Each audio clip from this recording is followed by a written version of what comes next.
Hello दोस्तों, आपके अपने चैनल नव क्लासेज में आपका स्वागत है। तो दोस्तों, आज हम हमारे जो संविधान की अनुसूचियां हैं उनके बारे में बात करेंगे। मोस्ट इम्पोर्टेंट ये जो चैप्टर है छोटा सा है। ये जो 12 अनुसूचियां हैं बहुत ही ज़्यादा इम्पोर्टेंट है। तो लेट्स स्टार्ट करते हैं। तो दोस्तों, जो हमारा मूल संविधान था उसमें पहले सिर्फ 8 अनुसूचियाँ थी, लेकिन बाद में इनको 12 कर दिया गया। ठीक है, तो स्टार्ट करते हैं इनको सीरियल वाइज ट्रिक के साथ। तो पहली अनुसूची है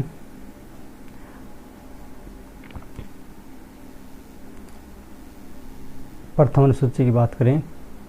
पहली अनुसूची, इस अनुसूची में क्या है दोस्तों, इस अनुसूची में संघ में राज्यों का उल्लेख किया गया है। मतलब इस अनुसूची में जो भारत का जो हमारा भारत देश है इसमें इसके राज्य हैं और केंद्र शासित प्रदेश हैं। मतलब 28 राज्य हैं हमारे देश में और 9 केंद्र शासित प्रदेश हैं। ठीक है, उनका उल्लेख है। अब बात करते हैं द्वितीय अनुसूची की। अब बात करते हैं दूसरी अनुसूची की। दोस्तों, पहली अनुसूची तो आपको याद हो ही गई। इसमें जो हमारा भारत देश में इसमें इसका जो राज्य हैं और केंद्र शासित प्रदेश हैं यूटी, उनके बारे में बताया गया है। अब द्वितीय की बात करते हैं दूसरी की। तो इसमें क्या है दोस्तों, इस अनुसूची में राष्ट्रपति, उपराष्ट्रपति, राज्यपाल, लोकसभा, विधानसभा, सर्वोच्च न्यायालय और उच्च न्यायालय के वेतन की जानकारी दी गई है। मतलब ये जो है द्वितीय अनुसूची, इसमें जो हमारे भारतीय संविधान में जो बड़े पद हैं उनमें जो पद अधिकारी हैं उनके वेतन के बारे में बात कही गई है। ठीक है, अब बात करते हैं अगली अनुसूची की। अगली अनुसूची की बात करें तो अनुसूची आती है तृतीय, मतलब तीसरी अनुसूची। अगर तीसरी अनुसूची की बात करें तो इस अनुसूची में क्या आती है, इस अनुसूची में जो हमारे मंत्री हैं, अध्यक्ष हैं, राष्ट्रपति हैं, उपराष्ट्रपति है, इनको जो शपथ दिलाई जाती है, मतलब जब इनको शपथ दिलाई जाती है उसके बारे में बताया गया है। ठीक है, देखो पहली अनुसूची में जो भारत देश है उसके जो राज्य हैं और उनके केंद्र शासित प्रदेश उनके बारे में बताया गया है। दूसरे में जो हमारे मुख्य अधिकारी होते हैं, राष्ट्रपति, उच्चतम न्यायालय के न्यायाधीश, उनके वेतन के बारे में बात कही गई है। उसके बाद तीसरे में उनको जो प्रतिज्ञा, जो शपथ दिलाई जाती है उसके बारे में कहा गया है। अब बात करें चौथी अनुसूची के बारे में। तो चौथे नंबर पर अनुसूची आती है, वो बता रही है कि हमें इस अनुसूची में राज्यसभा की सीटों के लिए राज्य एवं केंद्र शासित प्रदेशों में स्थानों में आवंटित का उल्लेख किया गया है। मतलब जो राज्यसभा की सीट हैं जो राज्य में हैं और केंद्र शासित प्रदेश में हैं उनका बंटवारा किया गया है, मतलब चौथी में। ठीक है, अब बात करते हैं अगली अनुसूची की। अगली अनुसूची पाँचवीं अनुसूची। पाँचवीं अनुसूची की बात करें तो इस अनुसूची में क्या है, जो अनुसूचित क्षेत्र हैं, जनजाति है, उनके प्रशासन के बारे में बात की गई है। ठीक है, छठी अनुसूची में क्या कहा गया है, जो हमारे 4 स्टेट हैं, असम, मेघालय, त्रिपुरा, मिजोरम, उनमें जो जनजातीय क्षेत्र है उनके प्रशासन की बात की गई है। मतलब 5वें में तो प्रशासन की बात की गई है अनुसूचित जनजातियों के बारे में। और ठीक है, जो सभी हमारे जो राज्य हैं और केंद्र शासित प्रदेश उनके बारे में। और छठी में सिर्फ 4 राज्य हैं, मेघालय, त्रिपुरा, मिजोरम और असम, इनके बारे में जानकारी दी गई है। ठीक है, आई होप दोस्तों आपको समझ में आ रहा होगा। अब बात करते हैं 7वीं अनुसूची की। 7वीं अनुसूची में दोस्तों क्या है, इस अनुसूची में संघ एवं राज्य हैं। मतलब केंद्र शासित प्रदेश कह सकते हैं या फिर हम जो केंद्र सरकार कह सकते हैं और राज्य सरकार है, इनके बारे में जो सूचना दी गई है उनका उल्लेख किया गया है। मतलब संघ सूची में कानून केंद्र सरकार द्वारा बनाई जाती है, मतलब केंद्र सरकार होती है उनके द्वारा संघ सूची में कानून बनाया जाता है। और राज्य सूची में राज्य द्वारा। ठीक है, जैसे कि हमारी केंद्र में बीजेपी की सरकार है और राज्य में किसी की अलग अलग सरकार हो सकती है। ठीक है, समवर्ती सूची में क्या है दोस्तों, इसमें केंद्र तथा राज्य दोनों सरकारों द्वारा मिलकर कानून बनाया जाता है।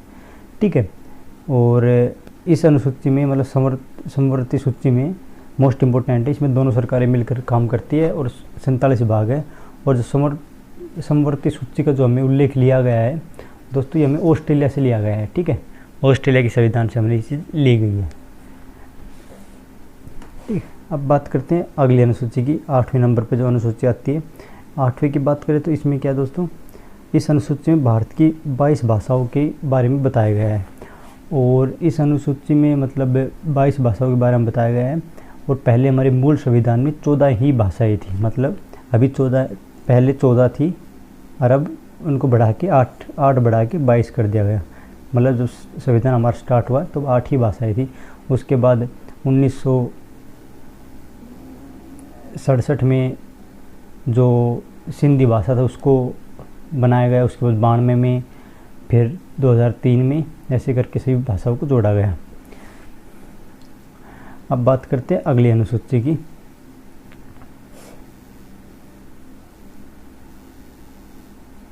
अगली अनुसूची की बात करें तो 9वें नंबर की अनुसूची में क्या बता रही है, इस अनुसूची को प्रथम संविधान संशोधन 1951, मतलब जो संविधान का पहला संशोधन हुआ था 1951 के तहत जोड़ा गया था। और इसमें संपत्ति अधिग्रहण या भूमि अधिग्रहण संबंधी निर्णयों का उल्लेख, मतलब जो संपत्ति होती है, हमारी जो भूमि होती है, उसके बारे में कहा गया है। ठीक है, इस अनुसूची में वितरण विषय एवं प्रबंध को न्यायालय में चुनौती नहीं दी जा सकती, लेकिन यदि इस अनुसूची में विवरण जारी करके मूल अधिकारों का हनन होता है तो उस न्यायालय द्वारा चुनौती दी जा सकती है। मतलब इसमें कहा गया है कि अगर हमारे जो अधिकार है उनका हनन होता है, कोई हमारे अधिकार हमसे छीनता है तो हम न्यायालय जा सकते हैं। और वैसे हमें किसी प्रकार का, हम सरकार की जो नीति आती है उनमें बाधा नहीं डाल सकते। अब बात करते हैं 10वीं अनुसूची, मोस्ट इम्पोर्टेंट अनुसूची दोस्तों। यह अनुसूची 22वें संविधान संशोधन 1985 के तहत जोड़ा गया। मतलब 10वीं अनुसूची जो हमारा संविधान संशोधन हुआ था 52वां 1985 के तहत इसको जोड़ा गया।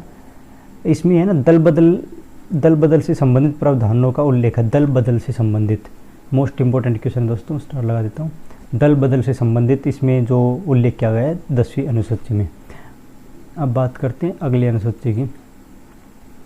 अब बात करते हैं 11वीं अनुसूची की। मोस्ट इम्पोर्टेंट है दोस्तों, 10वीं, 11वीं और 12वीं बहुत ही ज़्यादा इंपॉर्टेंट है। एक 7वीं अनुसूची बहुत ही ज़्यादा इंपॉर्टेंट है चारों। अब 11वीं अनुसूची में क्या कहा गया है कि 73वें संविधान संशोधन 1993 में के तहत जोड़ा गया। जो ग्रामीण क्षेत्र है और स्थानीय क्षेत्र की पंचायतें हैं उनके बारे में बताया गया है इसमें।